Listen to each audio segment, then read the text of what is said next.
பேருண்மை என்ன தெரியுமா? மிக பெரும் சத்தியம் என்ன தெரியுமா? ஆயிரக்கணக்கான ஆண்டுகளாக இந்த பாரத தேசம் தன் இழந்த பெருமையை மீட்டுக் கொண்டிருக்கிறார் ஒரு பிரதமர். அதற்காகத்தான் அந்த நாற்காலியில் வந்திருக்கு. பாரதிய ஜனதா கட்சி என்ன செய்கிறது? அந்த கட்சியினுடைய ஆட்சி முறை எப்படி இருக்கிறது?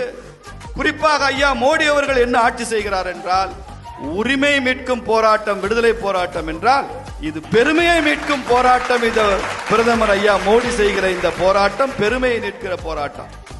It is less spectacular. இதுல பெரிய கவர்ச்சி இருக்காது, ஆனால் அதற்கு பின்னால உணர்ச்சி இருக்கும்.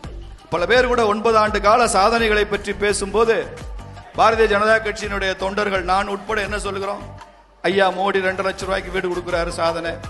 12,000 ரூபாய்க்கு கழிவறை கட்டி கொடுக்கிறாரு, சாதனை. ஜல்ஜீவன் திட்டத்தின் மூலமாக வீட்டு வாசல்லே வந்து குடிக்க தண்ணி கொடுக்கிறாரு, சாதனை. இன்னைக்கு இந்தியாவில் மின்சாரம் இல்லாத கிராமங்களே இல்லை, சாதனை. இன்னும் சிறிது காலத்தில் மின்சாரம் இல்லாத வீடுகளே இல்லை என்கிற நிலை இந்தியாவில் உருவாக போறது, சாதனை. உலகத்தரமான சாலைகள், சாதனை. எல்லாருக்கும் ரேஷன்ல அரிசி கொடுக்கிறார் ஐயா.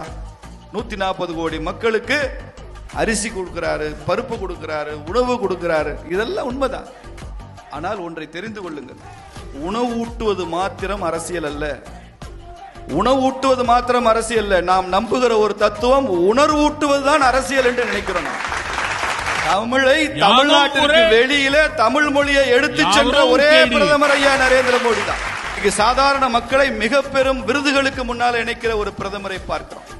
இன்று மாநிலத்தோடு மாநிலங்களை இணைக்கிற பிரதமர், தமிழை இந்தியாவெல்லாம் இணைக்கிற பிரதமர், வடகிழக்கு மாகாணங்களை ஒட்டுமொத்த தேசத்தோடு இணைக்கிற பிரதமர், நதிகளை இணைக்கிற பிரதமர், சாதாரண மக்களை வங்கிகளோடு இணைக்கிற ஒரு பிரதமர், இப்படி எல்லாவற்றையும் இணைக்கிற ஒரு பிரதமர் நாம பார்த்து கொண்டிருக்கிறோம். இல்ல, அது எல்லாவற்றையும் விட இந்த தேசத்தின் பெருமையை மீட்டெடுக்கிற ஒரே காரணத்தினாலதான் நீங்க பாரதிய ஜனதா கட்சி ஆட்சி.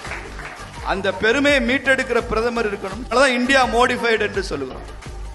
வரக்கூடிய 2026 தமிழக சட்டமன்றத்தில் தாமரை செங்கோல் தமிழக சட்டமன்றத்தில் ஆட்சி செய்ய போகிறது. பாரத் மாதா கி.